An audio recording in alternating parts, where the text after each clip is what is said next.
नमस्कार सभी को, मैं Navneet Gautam classes of physics में आप सभी का स्वागत करता हूं। तो मैथमेटिकल फिजिक्स में आज हम करते हैं टेंसर चैप्टर के एमसीक्यूज। ठीक है, तो आइए आपके सामने क्वेश्चन नंबर फर्स्ट होगा, पढ़िए क्या कहा। देखो क्वेश्चन नंबर फर्स्ट क्या कहता है, एन इंडेक्स है ना, एक इंडेक्स ऐसा विच इज प्लेस्ड, जो रखा जाता है इन द अपर पोजीशन, है ना, अपर पोजीशन में रखा जाता है। ठीक है, तो उसे क्या कहते हैं, मैंने बताया था अपर पोजीशन में लिखते हैं तो सुपर स्क्रिप्ट कहते हैं, और लोअर पोजीशन में लिखते हैं तो ठीक है, अपर पोजीशन में लिखते हैं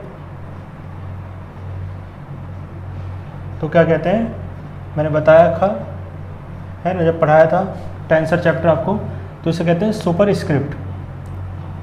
ठीक है, लिखने का ये मेथड क्या कहलाता है, सुपर स्क्रिप्ट। और जो लोअर पोजीशन होती है उसका लिखने का मेथड होता है, कहलाता है सब स्क्रिप्ट। ठीक है जी, तो सुपर स्क्रिप्ट, सब स्क्रिप्ट, क्लियर है। ठीक है जी, तो सुपर स्क्रिप्ट हो जाएगा इसका, क्योंकि अपर पोजीशन में पूछा है, तो इसका ऑप्शन नंबर बी आपका करेक्ट हो जाएगा। ठीक है जी, बिल्कुल बेसिक सा क्वेश्चन था ये। इसके बाद देखो क्वेश्चन नंबर 2। क्वेश्चन नंबर 2 में देखो क्या कहता है, क्या कह रहा है, देखो क्या क्या दे रखा है, ए आई दे रखा है, ए आई बराबर है बी जे, और ये del Y J upon del X I, इस तरीके दे रखा है ना, ए आई, और फिर बी आई भी दे रखा है।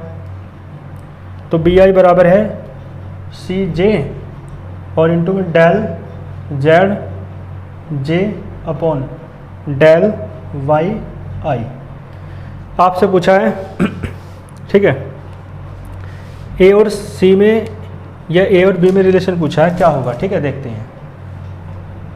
देखो ये जो बी आई है ना, इसके हेल्प से आप बी जे निकाल सकते हो। भाई आई की जगह जे आ जाएगा, बी जे निकालना है तो del Z J upon del Y J. I की जगह जे रखा मैंने, तो जहाँ आई था वहाँ जे आया, तो यहाँ भी आई था, यहाँ भी जे आ गया। ठीक है, इस बी जे का जो मान है ना, इस बी जे का ये वाला मान यहाँ रख दो, तो ए आई क्या आ जाएगा, बी जे का ये मान रखो C J del Z J upon del Y J. ठीक है, ये जो बी जे का मान है ये वाला यहाँ पर रख दिया इस बी जे की जगह, और इनटू में क्या रहेगा del Y J upon del X I. तो आप देख रहे हो ये तो कट जाएगा, तो ए आई बचेगा आपका सी जे, और ये बचेगा डेल जेड जे ओवर डेल एक्स आई। ठीक है, ये बच जाएगा। देखो कौन सा ऑप्शन होगा आपका, ऑप्शन नंबर देखो A I C J into del Z I upon del X J दे रखा है। ठीक है,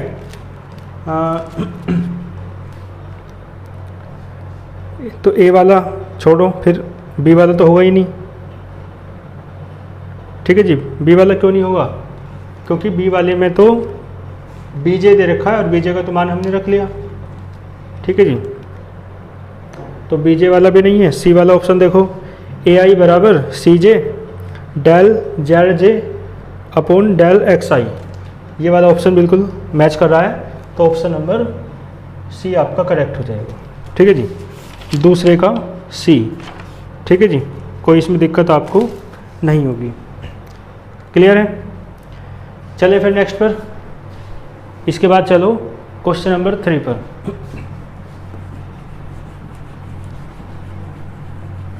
देखो क्वेश्चन नंबर 3 क्या कह रहा है, पढ़ो।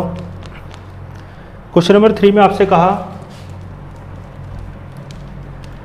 ए डमी इंडेक्स, जो डमी इंडेक्स होता है ना, occurs in A given term, वो किसी टर्म में कितनी बार आता है। तो ये मैंने पढ़ा रखा है, डमी इंडेक्स किसी टर्म में 2 बार आता है, ठीक है, डमी इंडेक्स किसी टर्म में 2 बार आता है। तो डमी इंडेक्स जब मैंने हेडिंग कराई थी तो तब मैंने आपको बताया था इसे आप इस तरीके से डिनोट कर सकते हो, ठीक है जी। तो ये देखो आई जो है एक बार तो लोअर पोजीशन में आ रहा है ए के साथ, है ना, और एक बार एक्स के साथ आ रहा है अपर पोजीशन में, आ रहा है नहीं, तो इसका मतलब है 2 बार आ रहा है एक इंडेक्स, यानी ट्वाइस 2 बार आ रहा है। कौन सा इंडेक्स? आई। तो आई क्या है आपका? इसे आप कहते हैं डमी इंडेक्स, ठीक है, जो एक ही टर्म में 2 बार आए, एक बार लोअर पोजीशन में और एक बार अपर पोजीशन में, उसे आप क्या कहते हैं? डमी इंडेक्स कहते हैं या डमी सफिक्स कहते हैं, ठीक है, 2 नाम है इसके, कर लोगे। तो ऑप्शन नंबर 3 का क्या हो जाएगा? ट्वाइस, यानी A part, A option is the correct. कोई दिक्कत इसमें नहीं होगी। इसके बाद चलते हैं क्वेश्चन नंबर 4 पर, ठीक है, क्वेश्चन नंबर 4 पर चलते हैं।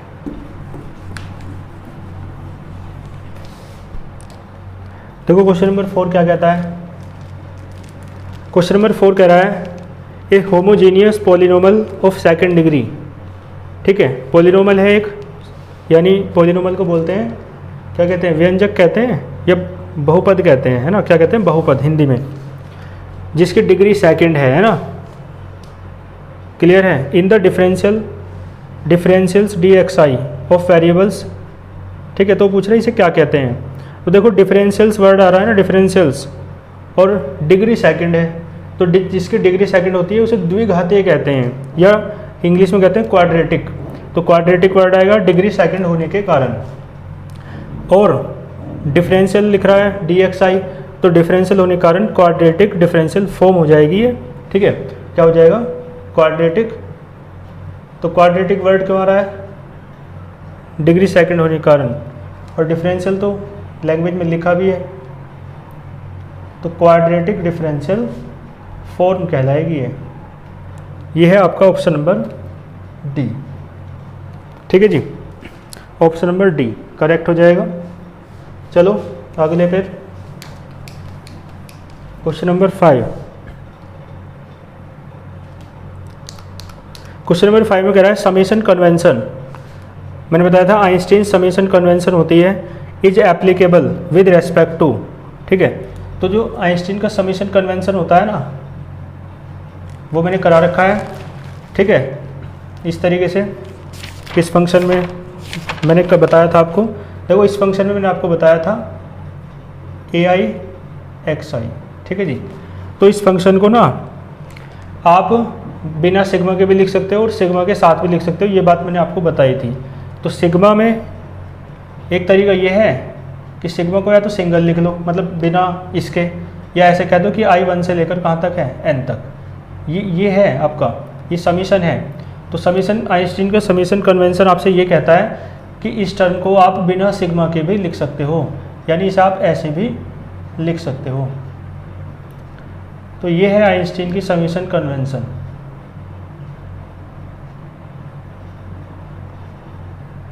ठीक है, सब पढ़ा रखा है मैंने, आइंस्टीन समेशन कन्वेंशन, क्लियर है।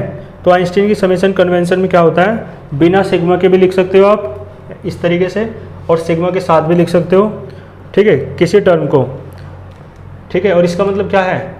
आई बराबर 1 से n, आई की जगह 1 रखोगे तो a1 x1 हो जाएगा, प्लस 2 रखोगे a2 x2 plus a3 x3, और ऐसे करते करते an xn, ठीक है। तो ये है आइंस्टीन की समेशन कन्वेंशन है। क्या कह रहा है क्वेश्चन नंबर 5 में? आपसे कहा कि समेशन कन्वेंशन में क्या रहता है? Summation convention is applicable with respect to, किसके लिए एप्लीकेबल रहता है? तो आप देख के बताओ, डमी इंडेक्स है या नहीं? क्योंकि मैंने बताया डमी इंडेक्स या डमी सफिक्स वो होता है जिसमें 2 बार आए, एक बार अपर पोजीशन में, एक बार लोअर पोजीशन में। तो आई यहाँ पे क्या है? Dummy index. तो आइंस्टीन की समेशन कन्वेंशन में किसका यूज किया जाता है? डमी इंडेक्स का, यानी option number A. Dummy index का यूज होता है। ऑप्शन नंबर ए, ठीक है, समझ में आ गया होगा आपके। चलो अगले पर,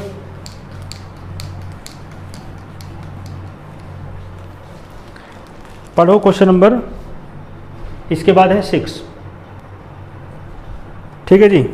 क्या कहा इस क्वेश्चन में, देखो प्रोडक्ट ऑफ डिटर्मिनेंट्स, ठीक है, ए दे रखा है, बी दे रखा है और सी दे रखा है। आपसे कहा इनकी प्रोडक्ट जो है ना ए और बी की, वो सी की प्रोडक्ट के बराबर होगी, है ना। कब, यदि इनमें से कौन सा ठीक है ना, मतलब प्रोडक्ट बराबर है तो आप ये बताओ, यानी देखो छठा है ना, देखो वो कह रहा है ए और सी की जो प्रोडक्ट है ना, ए और बी की जो प्रोडक्ट है वो सी के, और हाँ ए और बी की जो प्रोडक्ट है वो सी के क्या है, बराबर है। तो इसका मतलब है ए की और बी की जो प्रोडक्ट है ना वो सी के बराबर होनी चाहिए। तो ऑप्शन बताओ कौन सा ठीक है, ठीक है। तो देखो ऑप्शन क्या क्या दे रखे हैं, देखो ऑप्शन नंबर आपका सी करेक्ट हो जाएगा, ठीक है। एक फॉर्मूला देखो मैंने लिखवा रखा है, डेल्टा आई के और इनटू, मैंने इसमें कराया था क्रोनिकल डेल्टा में, डेल्टा के जे बराबर था डेल्टा आई जे। ये फॉर्मूला याद है आपके। तो इस तरीके से ही यहाँ पे हो जाएगा ए आई के, ठीक है, बी के जे, के से के ख़त्म हो जाता है तो क्या बचेगा आई जे, तो सी आई जे, इस तरीके से हो जाएगा, ठीक है। ये कहाँ से आया, इस फॉर्मूले से, ठीक है, क्योंकि ऐसा फॉर्मूला मैंने पढ़ा रखा है आपको। और ये उसने कहा था ए और बी की जो प्रोडक्ट है ना वो सी के बराबर आनी चाहिए। तो इन चारों ऑप्शन में से कौन सी बात ठीक होगी, तो ये बात तब ठीक होती है इस तरीके से, आई के जे, तो के से के ये ख़त्म तो आई जे बचता है केवल, है ना।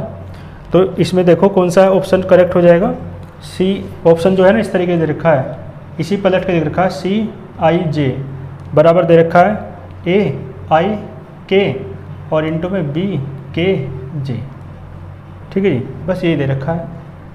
तो ये वाली बात हमें कहाँ से पता चली, इससे, ठीक है जी। और उसने कहा था ए और बी की प्रोडक्ट, तो इसलिए ए और बी की प्रोडक्ट ही ली हमने। लेकिन ये जो है आई जे के, ये हमें अब इसके अनुसार लेने हैं, ठीक है। तो यहाँ से हमारा ऑप्शन नंबर सी करेक्ट हो जाएगा, ठीक है जी।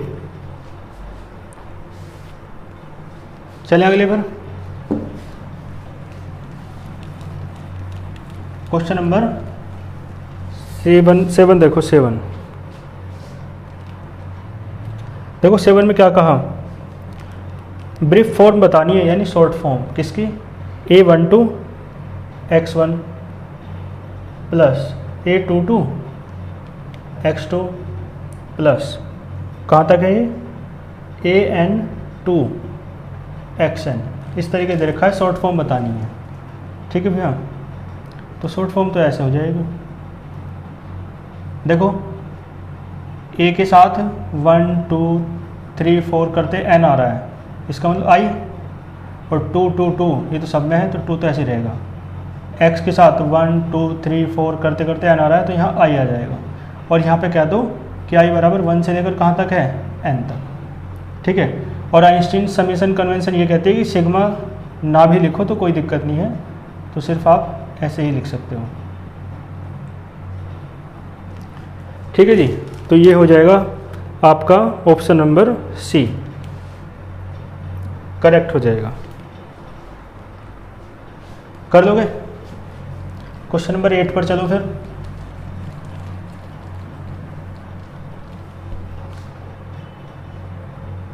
देखो क्वेश्चन नंबर 8 क्या कह रहा है, द वैल्यू ऑफ ए जे और इनटू में क्या दे रखा है, डेल्टा आई जे, इसकी वैल्यू पूछ रहा है। देखो भैया ए जे, डेल्टा आई जे का फॉर्मूला मैंने करा रखा है, डेल्टा इसमें क्रोनिकल डेल्टा की प्रॉपर्टी में डेल्टा आई जे का फॉर्मूला होता है del X I over del क्या था एक्स जे, ठीक है। देखो मैं आपको एक बार बता दूं, क्रोनिकर डेल्टा की 5 प्रॉपर्टी है ना, तो 5 में से एक प्रॉपर्टी है और ये कौन सी वाली है, पहली वाली है, ठीक है।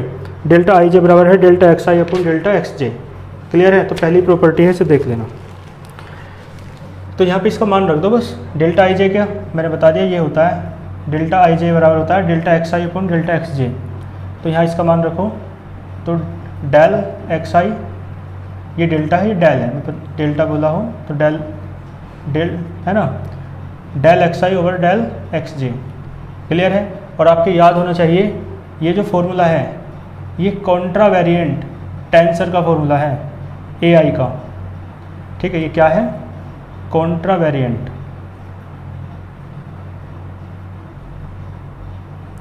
कॉन्ट्रा वेरिएंट टेंसर का फॉर्मूला है ये, देखना आप, है ना।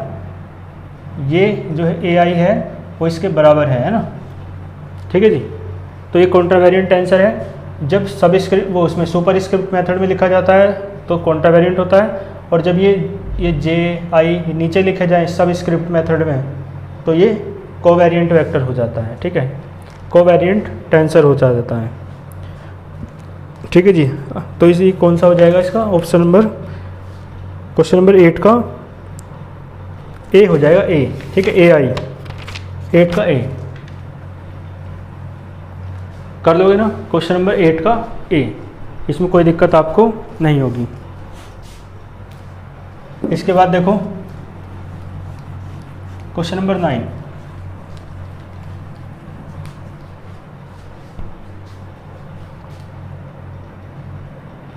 देखो क्वेश्चन नंबर 9 में क्या करा है, द वैल्यू ऑफ, देखा del X I over del X J, इसकी वैल्यू पूछ रहा है। तो अभी तो लिख के बताया था, ये होती है डेल्टा आई जे, इसका फॉर्मूला क्रोनिकर डेल्टा की पहली प्रॉपर्टी है, delta I J, option number A हो जाएगा, ठीक है जी, ऑप्शन नंबर ए, क्लियर है।